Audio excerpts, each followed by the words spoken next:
Hey, how you doing? Look, last week I got a chance to go to Synergy Audio Visual.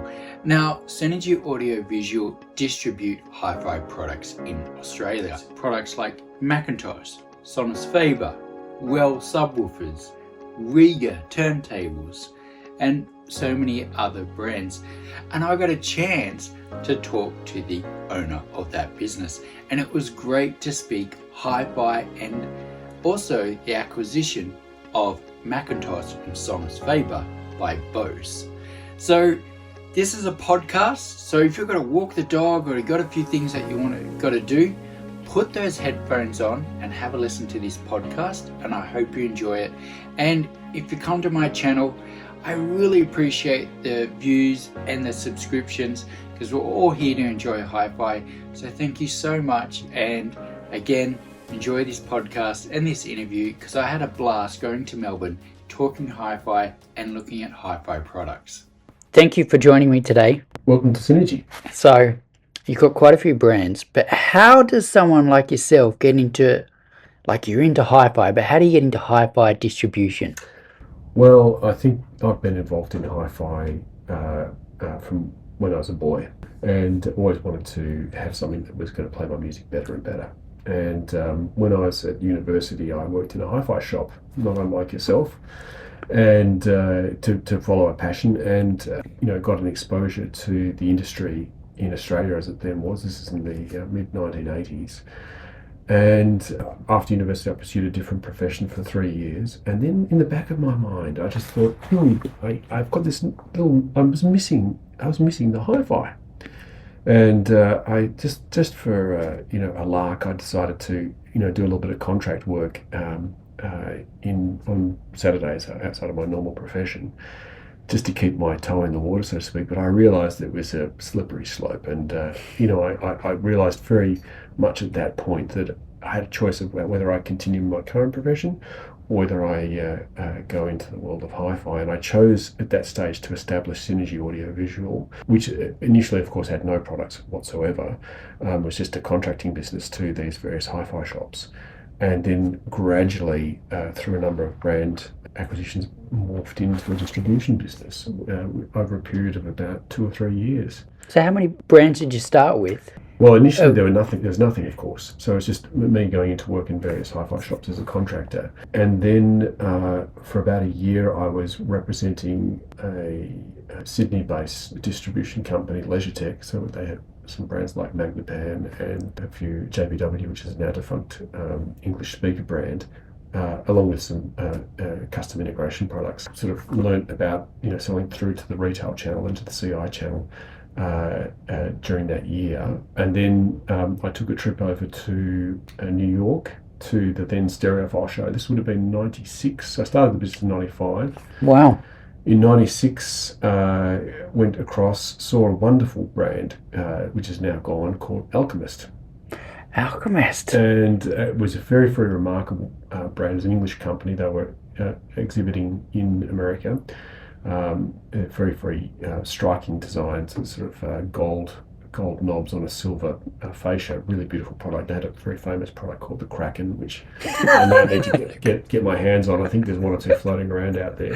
That's a great name, the Kraken. The Kraken, the Alchemist Kraken. And I thought, well, they were looking for a distributor. I thought, fantastic. I can sell this in Australia. And then I flew across to meet them in London. So it's just to keep going around the world. And while I was over there, I went down to a company that owned the Epos brand, which at that stage was Tannoy Goodman's. Tannoy Goodman's, again, now defunct in its current structure. And they said, again, we'd love to have a distributor doing the product in Australia. And so I came back from that trip with 2 brands. Wow. And how many people, was it just yourself, or did you have, how many people? Just myself. Just yourself, distributing. Myself, absolutely. So you've got just yourself. It's now, and that was in 1995, 96, 2025. Yep. How many people work at Synergy now? We've got about 16 on the team. Wow. And we cover all elements from technical with our service department, logistics in a warehouse, marketing with Balaji, who right through to our sales team that get out to support the customers around Australia and now New Zealand, because we've just launched in New Zealand. Yeah, well, congratulations on that too. Thank you. So it's been quite a journey. It has. It's a lot to sort of, when you look back upon it in one hit like that, it sounds almost difficult to digest, but it's a lot of late nights. Well, you've done well. Compliments to you, as I said before. And do you get, being a distributor, I mean, there'll be brands that you'll see that you're like, I'd love to distribute that. Mm-hmm. Is there brands that come to you to saying, would you like to distribute our brand? Yeah, that's happened obviously a lot more commonly these days, because we're known at the international level. We've been visiting the international shows for quite a period of time, and our website's there for everyone to see. And from time to time you can say yes, other times you can't take that on. So we get more brands coming to us now than we would probably be able to say yes to, because we like to focus as best we can. We don't want to have multiples of the same. Is it quality over quantity? Absolutely. So we try and focus as best we can, but it is lovely to, and it's an honour to be able to to be approached by some very, very reputable companies, which is great. Yeah, so that is good. And sometimes we can work with them. So it's good. So out your journey with HiFi, and this is mainly with the distribution realm. Yep. Have you noticed any HiFi trends? I remember when DVDs came in, home theater was a thing. Yeah. And then people have and now this generation. Very good question, Dan, because I think there's a tendency to sometimes oversimplify what's going on in the market. Yep. And I remember that this happened somewhat when the iPod came onto the scene. There's a complete change away from physical media at that one point in time, early 2000s. And I remember one of our retailers in Melbourne was railing against the iPod, saying it's an abomination. It doesn't have good sound quality. It's MP3, blah blah blah blah. And I thought to myself, yes, a big trend, a big change. Big change is upon us, but is it a good or a bad change? I thought, no, it's actually a good change, because it's bringing people to music. Yes. And it gives people the opportunity to then take that next step if they want to. It's better that they have accessibility to music than to not have the music in the first place. So, it reminds me of my start in the world of hi-fi. It was mono. I had a, I think it might have been, the brand was Tempest. I had a radio cassette mono player when I was probably not even in high school, when I was in primary school. Yeah, right. And that was my first little entree into being able to control the sound. So, not hi-fi by any stretch of the imagination, but it brought me to that world. So I always felt that's the wrong approach to rail against a particular trend, whether it be iPods. And today, of course, we've got streaming. Streaming is so convenient. It's so easy to access, this wide, huge, deep range of content. But does it supplant, a collection? In my case, probably not, because I love, having the highest quality of the music that we can possibly find. And so, but is it a competitor to owning content? No, it's not. It's just another way of accessing content. Yes. And it should be seen for what it is. It's another tool, isn't it? Yeah.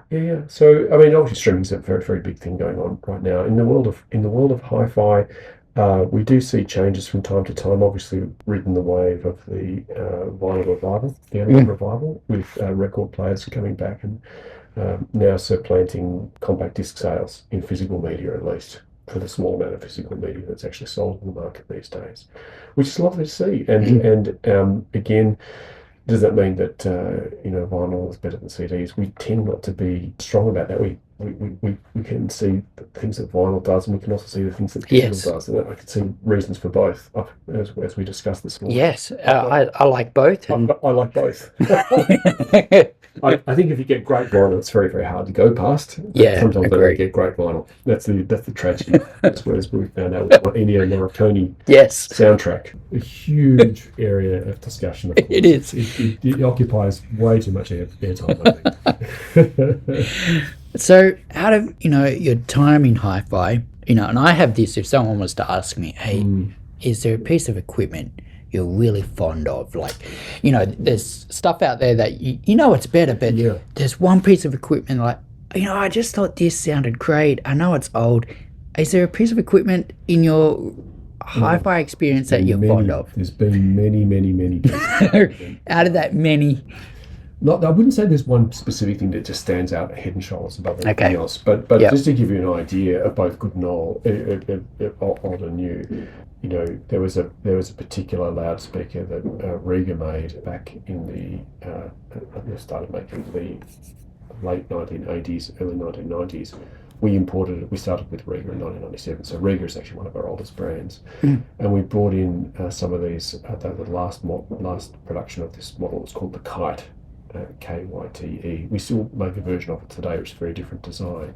But I just remember thinking, this is such a special product. It was very unusual. It didn't have particularly strong bass response, but it had a certain amount of speed and resolution, which for its price was just ridiculously good.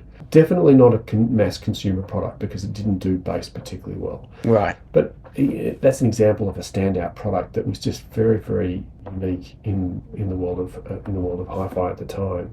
But then all through the 3 decades that we've been in business, we've had many products that have just been incredibly amazing. A good example would be the REL range that John Hunter released in 2005 when he took over the company, T-Series, which replaced what the previous owner, Richard Lord, had produced. And they were a paradigm shift for the company. Absolute paradigm shift. But it was also a design statement, not just in terms of the technology, but also they were affordable pieces. Yeah. More recently, now, if I can look at what is around today, we were talking earlier today about the Sonetto G2, the 5 and the 8. They are remarkable products. Yes. Absolutely remarkable. And you had the joy of listening to a pair of 8s. Yeah. I'm still trying to sell my Bose and Wilkins to actually finance a pair. So I just think, some of the things that you remarked on in your review, I totally agree with. We lived with a pair of Sonetto 8s for 3 days in Sydney at the Sydney show quite recently, so I had a chance to really be intimate with the Sonetto 8s in a way that sometimes we in distribution don't get to do because we're on computers, on telephones. Yes. Writing emails a fair bit of the time rather than listening to the product. And that mid-range, that the Camellia dedicated mid with their voice box, unbelievable. It's beautiful. I know in my review that was a genuine. My only con was I had to give them back. It is frustrating, and I think to be able to be involved in equipment that brings life to music, and in the case of home cinema, to let your movies run free from the confines of a television. That is an absolute joy. It is. Absolute joy. It is. All of the equipment that we bring in from all of the manufacturers that we represent are all spectacular in their own unique way, in the sense that they all do something that's very, very different. They usually have very, very proprietary research and development behind them. And it's actually one of the reasons that we choose. One of the things we look for is we look for companies that actually have those unique technologies and unique R&D programs, so that we know it's not just what they have now, but it's what's going to come in the future. Yeah, I think is really cool. It is, and that's a really great attitude to have, that, as you said, they've all got a different uniqueness about them, because as I say in my reviews, is that sound is subjective, and we all have a different taste. It's whether it's a painting or music, and sound is the same. It's not necessarily about dollars. Sometimes it's almost harder to make a less expensive product sound great and be amazing than it is to have a cost no object product. Yeah. So we're very fortunate. At the Sydney show, we showed a $650,000 system. Oh, wow. Next to a $100,000 system, next to a $40,000 system. So all very, very high-end systems by comparison to someone with a mono Tempest radio cassette player. For sure, all high-end, but all at radically different price points. Interestingly, the Sonetto 8s were in the less expensive of those 3 systems, and it was one of the absolute stellar performing pieces. Everyone remarked we had it hooked up to some Sugden amplification, and we're using an Arenda streamer, and it was just a joy to listen to.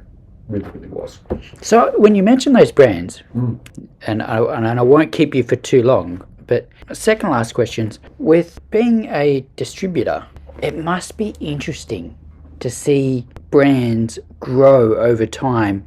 And you could probably mention a few brands here, but has there been particular brands where you've really noticed a significant growth or a change in their sound, or like, hey, they're onto something here? Absolutely. I think because all of the companies we work with have got these very active programs in developing product and in researching how to improve what they do. All of the companies from time to time make leaps in what they do. Sometimes it's very pronounced. In the case of cinema, for example, projection technologies can change dramatically, and there can be very, very large leaps in performance. Most recently with the RGB laser technology that's inside the V57 from ViewSonic, much greater color depth that we couldn't get from DLP or LCD projectors up until now, unless you're spending $100,000. But now you can get it at $5,000. Amazing. So, but in the world of audio, we do see those quantum leaps. Obviously, the scenarios we just talked about, that is quite a remarkable change in the ability to resolve mid-range, I think, in those products. Very, very amazing. And we see that with Rega, for example, in their turntable designs. You look at what the developments that have occurred over the time we've represented them, and it's just been extraordinary that the level of performance keeps lifting. And it's driven by an engineering mindset. So that mindset didn't exist at Rega, they wouldn't be doing it. And it's heartening to see a company doing it from fundamental research point of view rather than trying to copy someone else or react to another market trend. It's done with one simple aim in mind, that is to be better than they were and to be better than what the prevailing state of the art is. And it's been wonderful to watch them develop that turntable range over the years, and extraordinary levels of performance that can be achieved in 2025 for a technology that was essentially conceived over 100 years ago. Yeah, wow. It's mind-blowing.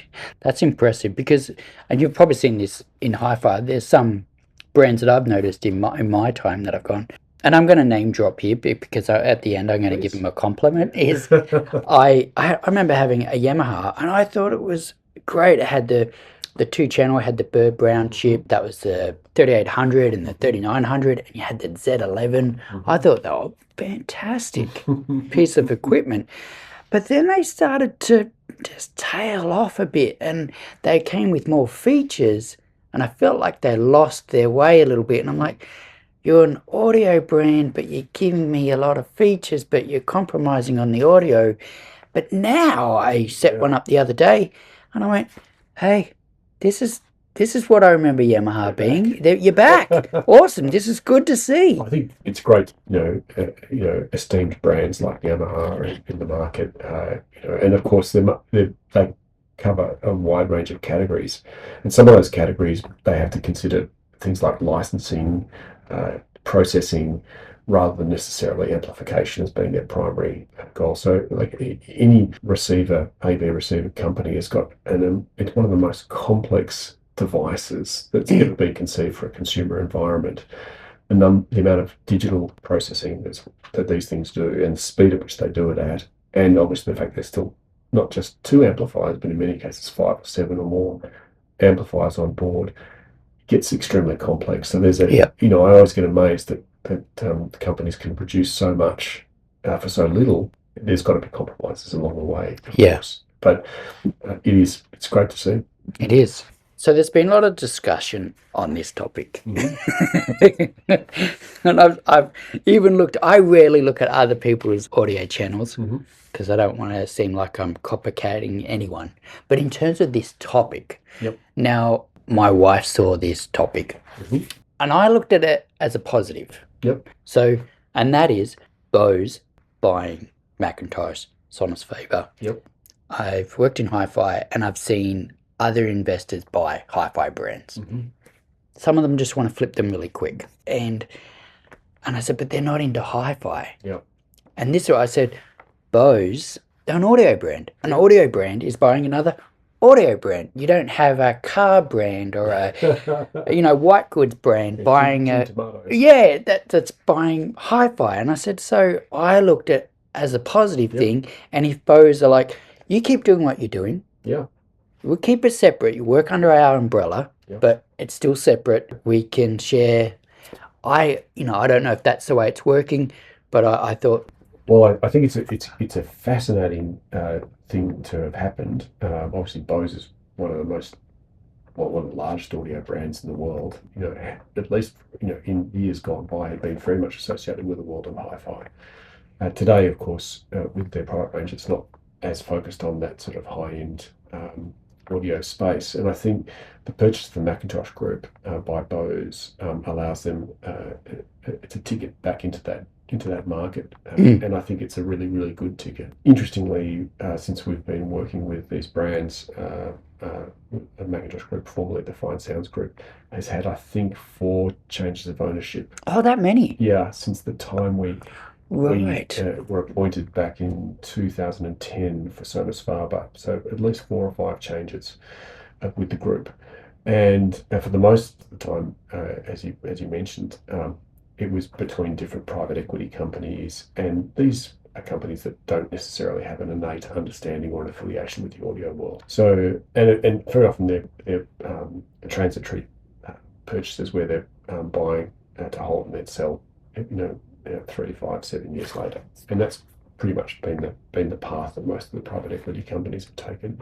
So to have a corporate like Bose come in, it's actually quite exciting in the sense that there's an opportunity to use their incredible depth of audio technologies inside these brands, but also to enable a company that's affiliated with audio to really give some long-term investment into the brands, which certainly was still important to do even under private equity ownership. Yeah. Because you're trying to grow the value of a company, and that doesn't happen unless you invest. Yes. So to be fair to all of the previous owners, that they did a great job in the sense that Sonus Faber and McIntosh are both much, much larger companies now under their management. And of course, we hope that's going to continue with Bose. It's early days yet, so they've got so many different elements. There's the automotive element, which Bose is very, very strong in. And of course, the McIntosh Group have been successful with Maserati, Jeep, and Lamborghini as being the automotive marques that have partnered with McIntosh and Sonus Faber. So really, really interesting times ahead. And I think there's some great opportunities for both companies. We'll find out more actually in the coming months, because I think some of the Bose team will be addressing the distributors in Munich, and we'll find out a little bit more about what their plans are. Fingers crossed. We'll see. Yeah, as I said, I think it's not a bad thing at all, because if you're someone who just wants to, that looks like a profitable business, but I'm not. Did you have some 901s when you were in the retail sphere? I can't remember if no, I did. Worked out had any Bose product. No, but you know what? Back to the years gone by. A pair of 901s is actually quite rare these days. Yeah, right. Well, Bose was my first introduction into hi-fi.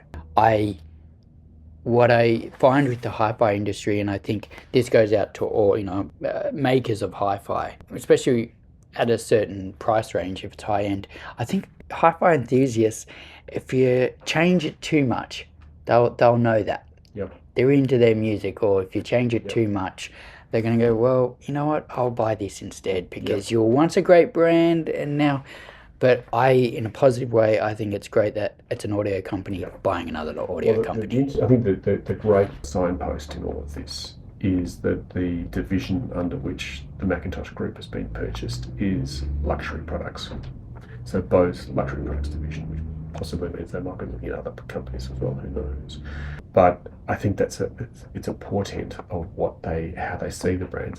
These are luxury marques, not just another speaker brand or another amplifier brand. They are luxury brands, and I think it's important to understand, because both Sonus Faber and McIntosh in different ways are aspirational for many people, and many of the products that we sell are within particular groups. But generally speaking, these brands they're desirable even before you turn them on, because they're things of great beauty in both cases, and they've got these extraordinary histories. And so, automatically there's value before you even turned on and played that first note of music.